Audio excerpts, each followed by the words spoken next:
Have you ever wondered why some people, even though they are not richer, more talented, or more famous, still radiate an energy that makes you want to be near them? They don't need to appear positive, nor do they speak inspirational words. Yet something in the way they live, the way they look, the way they are present, makes others feel calmer, clearer, simply by being around them. Carl Jung believed that such people were not born different. They simply learned something most of us have forgotten. Every day they work with their own souls. Because modern humans spend nearly all their time trying to control the external world, work, relationships, reputation, but neglect the inner world. In today's video, we'll walk through 10 things Carl Jung believed you must practice every day. Not to become better, but to become truer. 10 small yet profound practices that can change the way you think, feel, and show up in the world. Because growth doesn't begin with leaps. It begins when you stop, listen, and make peace with yourself, day by day, breath by breath. Are you ready to begin this journey? 1. Self-observation instead of auto-reaction. Have you ever said something in anger and just minutes later wished you could take those words back? Or felt that someone got under your skin without understanding why your emotions flared up so quickly? Most of the time, we don't truly live consciously.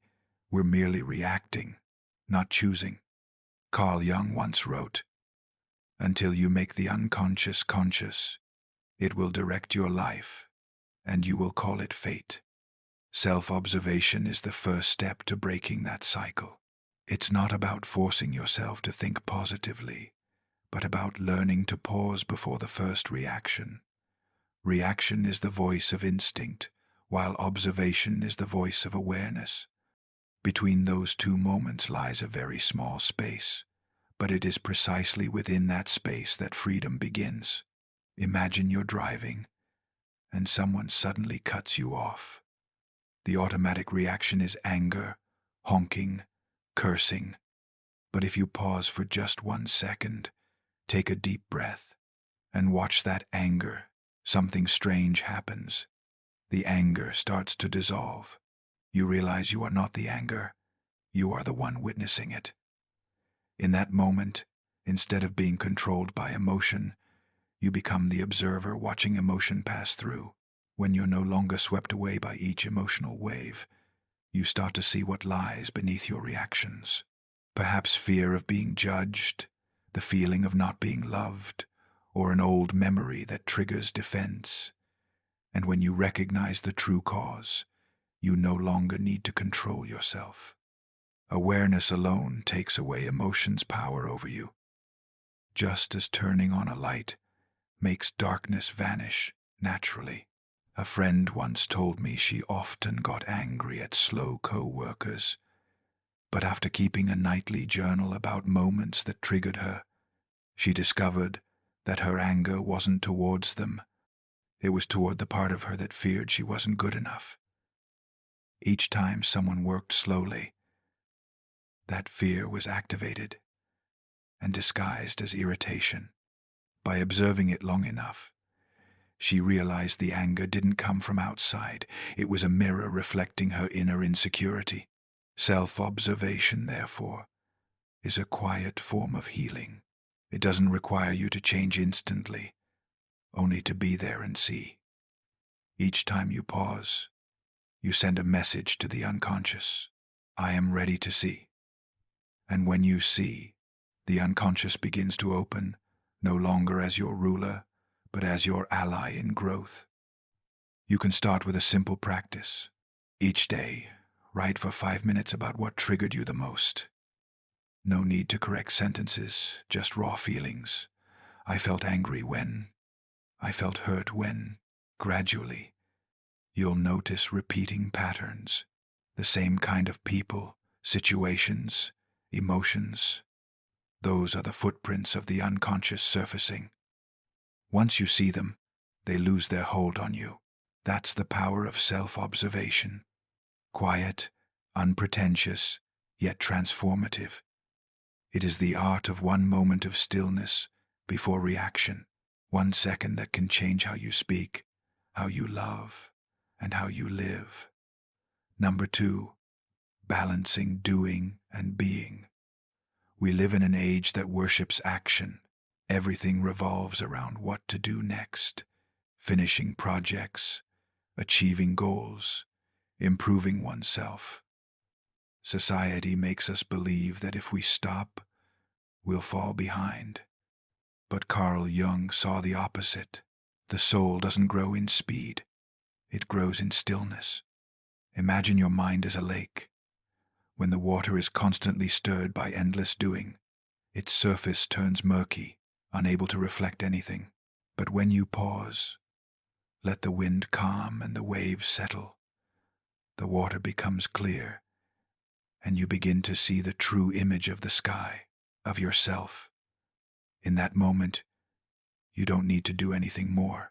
Just be present, and the answers you seek will arise naturally from the depths. We've lived in the rhythm of doing to exist for so long that we've forgotten that being is the very energy that nourishes all action. A person who never stops will do a lot, but never feel fulfilled. When the mind is always directed outward, we lose the ability to sense the life unfolding within. Jung believed that only in stillness, where you're not trying to achieve anything, can the mind restore its natural order. He once said, "People will do anything, no matter how absurd, to avoid facing their own souls." That, he believed, is the root of modern conflict. We've lost the capacity to sit quietly with ourselves. When you're constantly chasing your to-do list, your mind never gets the chance to reconnect with depth. Unprocessed thoughts, repressed emotions, unresolved conflicts all accumulate in the unconscious. That's why we often feel exhausted even when we haven't done anything wrong. Jung called this the ability to live in a state of being, to exist fully without being trapped in doing. Each day, spend at least 15 minutes doing nothing. Sit in silence, feel your breath, listen to the wind, or simply look out the window. At first, you may feel restless, as if you're wasting time, but in truth, you're allowing your mind to return to its natural frequency. This pause is also how you reclaim your energetic authority. When you are present, you're no longer pulled by the world's chaos. You create your own rhythm, the rhythm of awareness. Jung believed that intuition, the soul's deepest intelligence, speaks only when the mind is quiet. Silence is the bridge between consciousness and the deeper self, for it is in that space that the unconscious can be heard. Intuition awakens, and your true self, not your roles, not your titles, begins to speak. When you learn to be present, you don't lose the drive to act. You give your actions a soul, and then you realize silence is not the absence of life. It is where life truly begins to breathe. If these words made you pause, just to breathe, to listen to yourself amidst life's endless motion, share that moment in the comments. Tell me, have you ever had a moment when you truly sat with yourself, not striving, not chasing, not proving, just being, and felt an unfamiliar peace? Because perhaps your story will help someone else stop just in time before they burn out in the race to do more. 3. Cultivating inner honesty. When you learn to stop and be present, you begin to hear more of what's inside you, not only peace, but also those uncomfortable whispers you once ignored. Stillness doesn't only bring calm, it also reveals what you've avoided. And that's where the true journey of inner honesty begins. Being honest with yourself is one of the hardest things a person can do. We easily see others' faults, but masterfully hide our own. Carl Jung called this process shadow confrontation, facing the darkness within. Because every time we pretend, everything's fine, I'm okay, or I've let go, we're merely putting a thin bandage over a deep wound, one that continues to ache beneath. Jung said, one does not become enlightened by imagining figures of light, but by making the darkness conscious. Inner honesty doesn't mean judging yourself. It means having the courage to say, I'm hurting here. It's acknowledging jealousy, fear, selfishness, weakness, all the things we were taught to deny. Remember, honesty doesn't make you weak. It makes you free. I once knew a woman, successful, intelligent, always composed. Yet in relationships, she was often seen as cold, distant. In therapy, she discovered something unexpected. Behind her calmness lay a deep fear of being hurt, growing up in a tense, controlling home where showing emotion meant weakness. She had learned to freeze her feelings to survive. Once she saw this, she stopped trying to control emotions. She began listening to her fear, accepting it as a natural part of being human. And from there, her relationships became more authentic, because for the first time, she no longer needed to perform strength to be loved. Modern psychology calls this emotional integration. A Harvard study found that people who regularly identify and name their emotions have 30% lower stress and higher resilience. Because when we're honest about our feelings, the nervous system no longer stays in defense mode. The body and mind realign. So each day, ask yourself simple but powerful questions. Where am I pretending to be calm? What am I avoiding? You may not have answers immediately, but the moment you dare to ask, you open a small door into your inner world where the light of awareness can illuminate everything you've hidden. Start small. Admit when you're tired. Speak honestly when you're sad.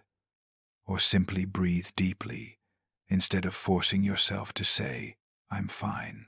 Every small act of truth brings you closer to who you really are. Not someone pretending to be strong, but someone real. And once you learn honesty, you'll also learn to protect your energy so you're no longer pulled into others' emotions. 4. Protecting your energetic boundaries. When you become honest enough to look inward, you begin to notice something deeper. Not every heaviness you feel is yours. Sometimes it's energy you've unconsciously absorbed from others. That's why Jung emphasized, to touch the soul, you must first protect your own energetic boundaries. Imagine yourself as a candle in the night. Your flame can light up a room, but if you stand too close to the wind, it flickers, weakens, even goes out. Modern life is full of winds, emotional currents, expectations, pressures from others blowing through you every day. If you don't protect your inner flame, that light will no longer be your own. Jung once said, you cannot touch the soul if you are constantly entangled in the energy of others. When you let your energy blend with others, you lose your soul's center, that still, clear, original space that connects you to awareness itself. Notice how your mood shifts each day. You may feel peaceful in the morning, but after a single conversation you feel heavy, or you leave a meeting feeling drained, even though nothing bad happened. That's not weakness. It's sensitivity. Jung called it emotional identification, unconsciously absorbing others' frequencies and mistaking them for your own. Thus, energetic boundaries aren't about pushing people away, but about returning to your true frequency. Like an instrument, you must retune your strings daily, or the sound will go off key. Each morning before you begin the day, set a simple intention. Today, I choose to stay in my own energy. This small sentence acts as a psychological anchor, reconnecting you with your inner center before stepping into the world. Jung also encouraged observing your energy after each interaction. Ask, do I feel lighter or heavier after this conversation? The body always knows the truth before the mind can explain it. When you become aware of this, you start distinguishing what's truly yours from what you're merely carrying for others. And most importantly, don't fear setting boundaries. Kindness doesn't mean allowing others to invade your inner space. A soul with real light knows how to open without dissolving. Boundaries aren't walls. They're the sacred lines that preserve your energy so you can love more deeply and be more fully present. Just as a candle cannot illuminate if it burns itself out, you cannot bring light to anyone if you've lost your own center. And once you master that, you'll begin to tap into the strength of inner discipline, the foundation of true self-mastery in Jungian psychology. In the modern world, discipline is often misunderstood as coercion, the opposite of freedom. But for Jung, inner discipline is not about control. It is about integration, aligning the mind, emotions, and actions toward one inner axis. This idea is beautifully symbolized in Greek mythology through Odysseus, the hero who must overcome countless temptations on his journey home. At times he is lured by the songs of the sirens, or seduced by the sorceress Circe, who offers every pleasure imaginable. Yet Odysseus orders his sailors to tie him to the mast, so he will not yield to temptation and forget his true path. That is spiritual discipline, not to flee from desire, but to hold steady to the direction of the soul. Jung once said, "There is no coming to consciousness without pain." Inner discipline is the willingness to embrace challenge as part of growth rather than resist it. In a Jungian therapy session, I once met a young woman working in a creative field. She told me she hated repetition, so she would often start new projects but abandon them halfway. To her, discipline felt like the death of inspiration. But after years of fatigue and lack of direction, she decided to try something small, writing for 15 minutes each morning, whether she felt inspired or not. After several months, she noticed something miraculous. Her inspiration didn't die, it deepened. Instead of chasing fleeting emotion, she began to cultivate a sustainable creative flow. Discipline, she said, didn't kill freedom. It became the soil where freedom could bloom. Think of discipline as forging a sword. Every time you keep a small promise, reading 10 pages, meditating 10 minutes, journaling, exercising, or simply turning off your phone a bit earlier, you are hammering another strike on the blade within you, not for achievement, but because every deliberate act strengthens the bond between you and yourself. When your word to yourself becomes trustworthy, your mind stabilizes. Research published in the Journal of Personality and Social Psychology shows that people who maintain daily micro-habits have higher confidence, focus, and happiness. The brain is wired to respond positively to a sense of completion, however small. For Jung, this proved that the conscious and unconscious can be reorganized through consistent, purposeful action. Thus, inner discipline is not a path of extreme effort, but an art of alignment. When mind and action unite, you feel inner strength. You no longer act out of fear, but out of self-respect. As Jung wrote, "Who looks outside, dreams. Who looks inside, awakes." Every disciplined act is a way of awakening in the midst of chaos, not by doing more, but by doing the right things consistently, from the center of awareness. We've now traveled more than halfway through the journey, and I want to thank you for your steady, mindful presence so far. Before moving on, pause, take a slow breath, feel your heartbeat. If you sense that discipline no longer feels like pressure, but as an act of love for yourself, write one word in the comments. Discipline. Sometimes a single, gentle reminder is enough to realign the soul, to remember that true discipline is not force, but rebuilding trust between you and yourself. And who knows, that small comment might inspire someone else who is searching for their inner strength. Number 6. Acceptance of paradox. Once you've cultivated inner discipline, you begin to realize that life no longer operates under rigid categories of right or wrong, as the mind prefers. The things that once confused you start to reveal hidden wisdom. This marks the next Jungian stage, learning to accept paradox. Jung said, "Only the paradox comes anywhere near to comprehending the fullness of life." Humans crave clarity, right or wrong, light or dark, success or failure. But the soul doesn't evolve linearly. It grows through contradiction, through sitting between opposites, without discarding either side. Jung believed that every inner conflict is an invitation from the soul, urging us to expand consciousness to hold both sides of a truth. When you choose only light and reject shadow, you tear yourself in two.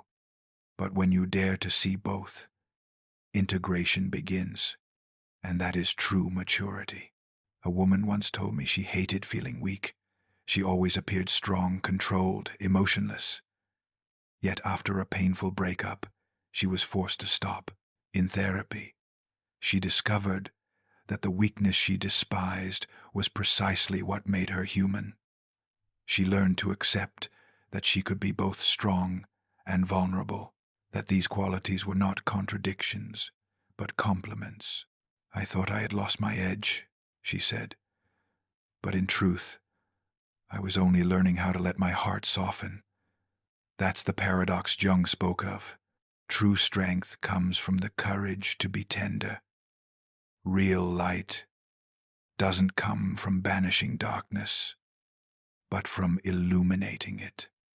Only when you face the opposing forces within do you reach a deeper level of awareness, where peace no longer depends on circumstances, but on understanding that everything has its place in your evolution.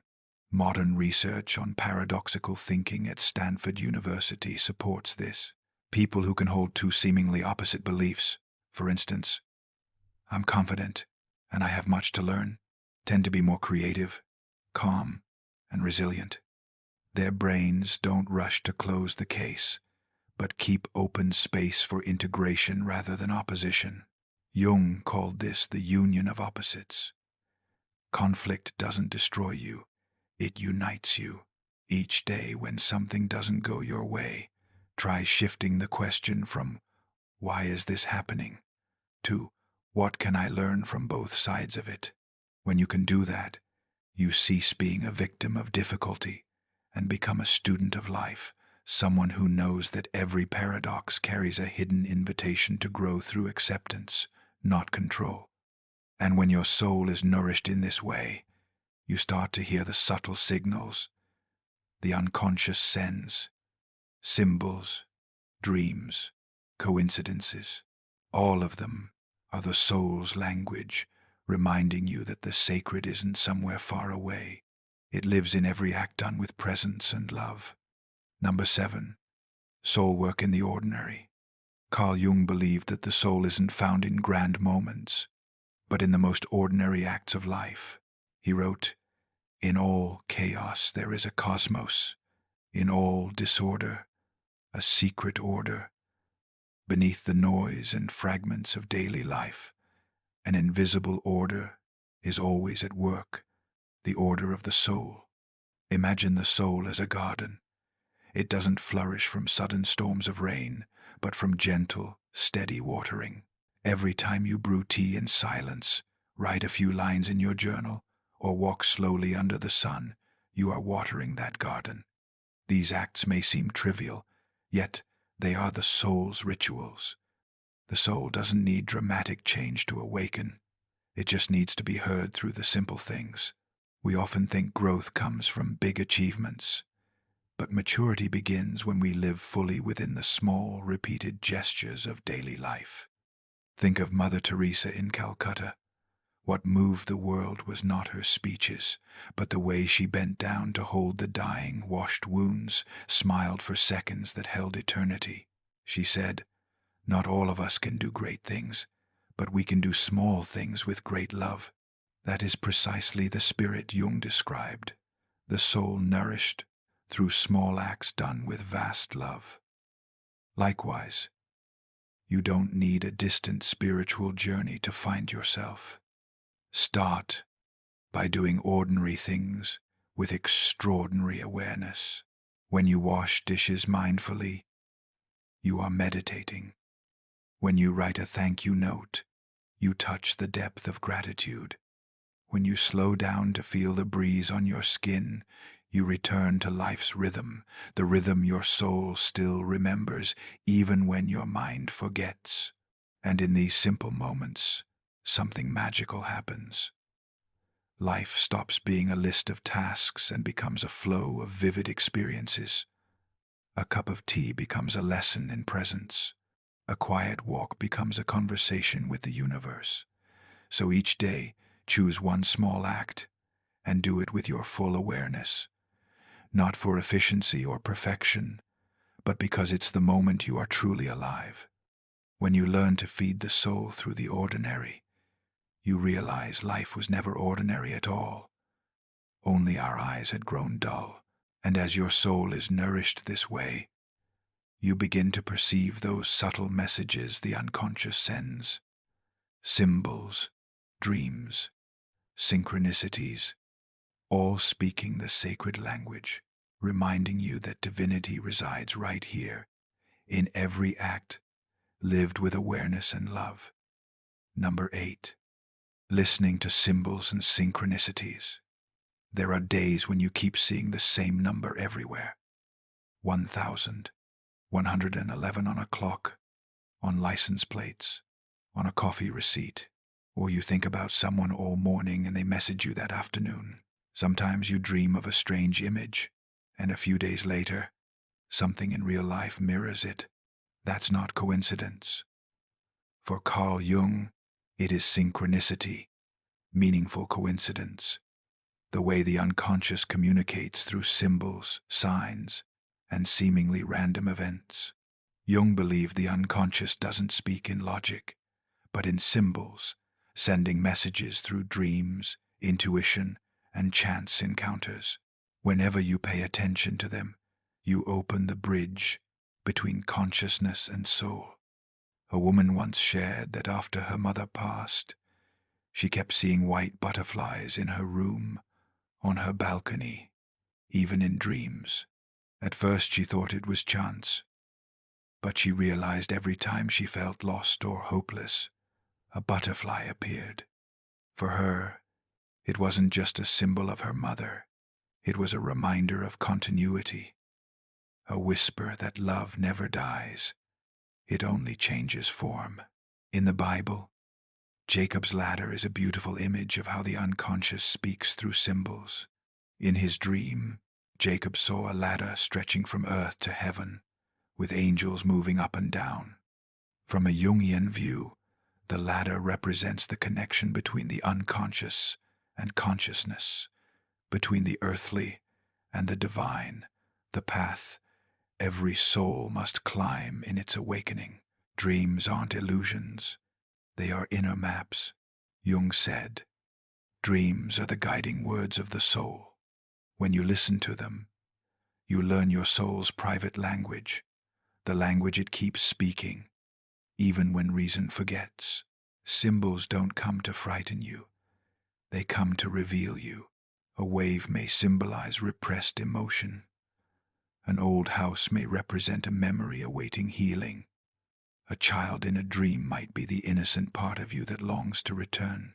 Practicing symbolic awareness doesn't require complex techniques. Each morning, write down any dreams or images you recall, no matter how meaningless they seem. Don't analyze yet, just record. Over time, you'll notice patterns, repeated images, recurring themes, emotions tied to them. That's the unconscious speaking, waiting for you to listen. Just as nature sends signals, rain before storms, wind before spring. The unconscious sends subtle signs before the conscious mind catches up. By noticing these small signs, you become more attuned to your inner life. One day you'll realize everything around you, from last night's dream to a stranger's random comment, can mirror your soul. And when you listen with your heart instead of logic, you see that the world isn't just a place you live in. It's a living conversation between you and the universe. If this video makes you notice the little signs life sends your way, press like to let me know you too are entering the journey of listening to your soul's whispers. Because once you begin to pay attention, you'll realize the world has never been silent. It has always been speaking to you. You just hadn't truly listened. Number 9. Conscious gratitude.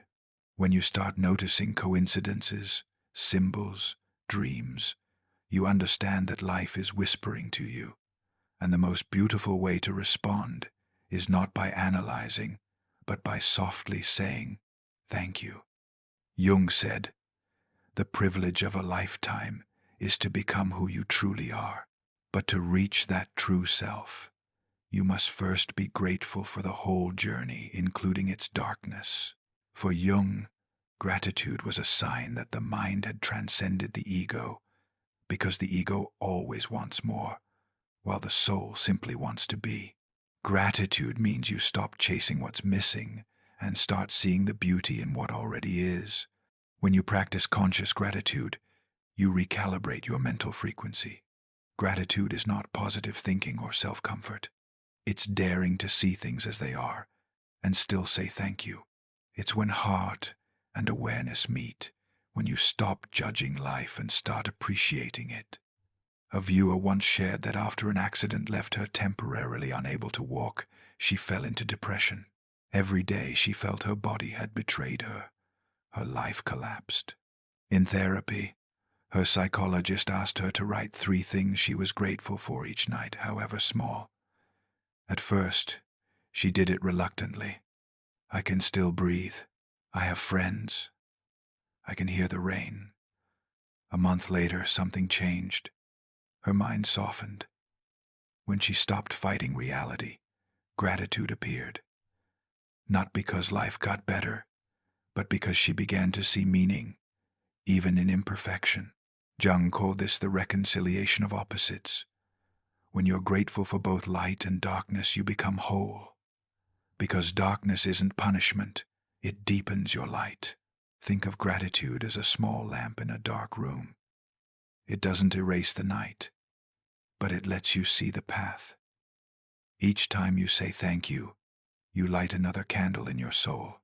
Slowly, even if darkness remains, you no longer fear it, because you understand it too is part of life. Science confirms this. Research from the University of California found that people who keep gratitude journals are 25% happier and recover from emotional trauma twice as fast. Neurologically, gratitude increases activity in the prefrontal cortex, the region linked to understanding and inner peace. In other words, when you're grateful, your brain learns to view the world through the lens of the soul. So every night, write down 3 things you're grateful for. Not just good ones, but the challenges that made you grow. When you can thank what once hurt you, healing has already begun. At day's end, simply close your eyes and whisper, "Thank you," even if today wasn't perfect. That moment itself is a gift, because you are alive, learning, expanding your soul. Gratitude doesn't change circumstances, it changes you. And when you change, the world around you quietly shifts too. Number 10. Reconnection with nature. Have you ever wondered why simply standing in a forest or sitting quietly by the sea makes your mind still without effort? It's as if something in nature knows how to heal us, not through words, but through presence. Carl Jung once wrote, At times I feel as if I am spread out over the landscape and inside things, and am myself living in every tree, in the splashing of the waves, in the clouds and the animals that come and go. That wasn't mere poetry. It was Jung describing the union between the human soul and the soul of the universe. He believed nature isn't just the backdrop of our lives, but the mirror of our souls. When we lose connection with nature, we lose connection with our deepest selves.